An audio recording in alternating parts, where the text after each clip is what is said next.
Welcome back, guys.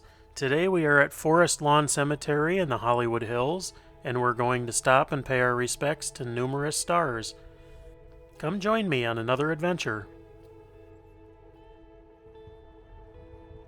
Now, before we visit anybody here, I should show you this. This is a mural that's here at Forest Lawn, and it's impossible to show how huge and awesome this mural is, but I can't even tell you how big this is, and the camera definitely doesn't do it justice, but if you get a chance to come out here, I definitely recommend coming to check out this mural. Now let's go see who's here.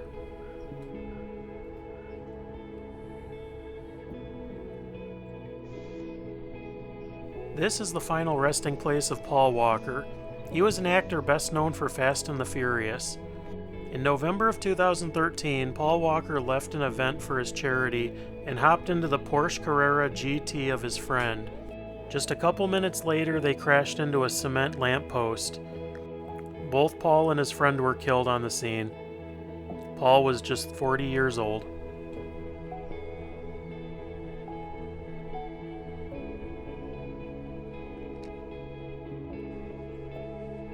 This is where Jerry Buss is laid to rest.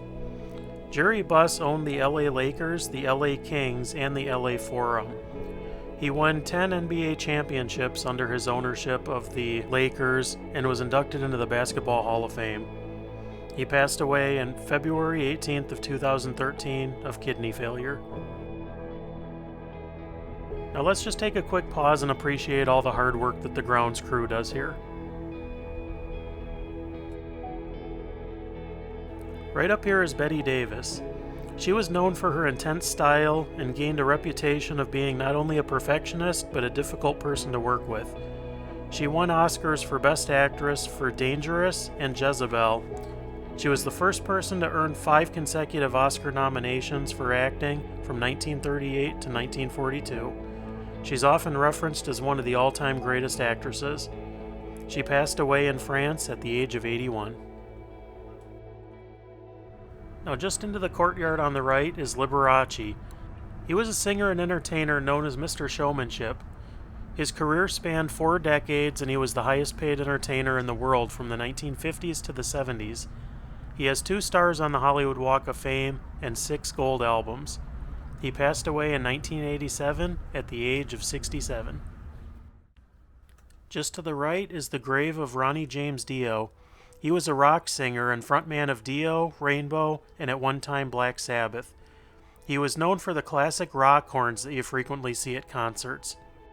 Dio had one of the most unique voices in rock, and you would definitely know it if you heard his voice. His famous rock horns can even be prominently seen right here. In November of 2009, Dio announced that he had been diagnosed with stomach cancer. He passed away May 16th of 2010 at the age of 67. Just inside the columbarium of Sacred Trust is another rock star. Lemmy was the frontman of Motorhead. He was known for his style with his mutton chops and custom hats. He had a hard-drinking, live-fast lifestyle, and he was known for their hit Ace of Spades. In December of 2015, he was diagnosed with prostate cancer and passed away only 2 days later at the age of 70. He was also a very familiar face at the Rainbow in West Hollywood. He had lived in a rent-controlled apartment just blocks from the Rainbow and was frequently seen there drinking and playing his favorite bar-top game. Just down the sidewalk is Carrie Fisher and Debbie Reynolds. Carrie is best known as Princess Leia in Star Wars and the angry ex of John Belushi in the Blues Brothers. Her mother was Debbie Reynolds, a Hollywood legend, known for Singin' in the Rain among many others. Carrie and her mother were extremely close and lived nearby. They spent a lot of time together.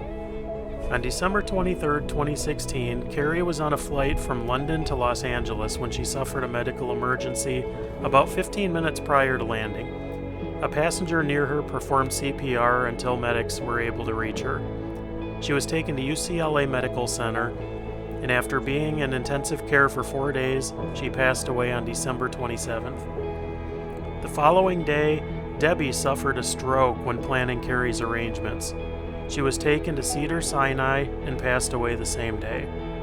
Her son Todd said that her final words were, "I want to be with Carrie."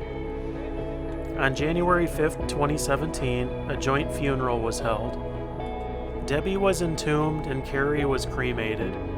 Her cremated remains were placed here in a novelty Prozac pill. Their family does still come out here and occasionally leave things for the fans as remembrances.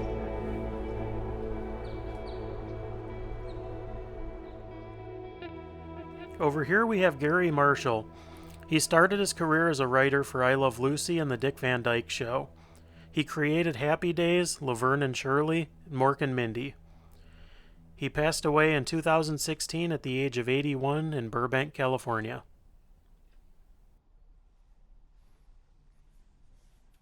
And just to the right of him is his sister, Penny Marshall. She got her start in Laverne and Shirley, and she ended up becoming a well-known director, having directed A League of Their Own, among other films, and she produced Cinderella Man. She passed away in 2018 in Los Angeles at the age of 75.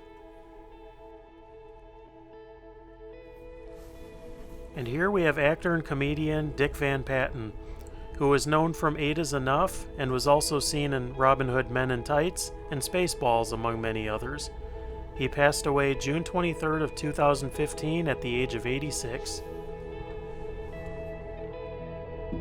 Just over here we have John Ritter, who was best known as Jack Tripper on Three's Company, for which he won an Emmy and a Golden Globe. He appeared in over 100 films including Problem Child, Sling Blade, and Bad Santa, and he was easily one of the most likable people in show business. In September of 2003, he was working on 8 Simple Rules. He felt sick on set and was taken to St. Joseph Medical Center. Initially, he was treated for a heart attack, but it was identified that he had an aortic dissection and underwent surgery, but he didn't make it through. He passed away on September 11, 2003, at the age of 54.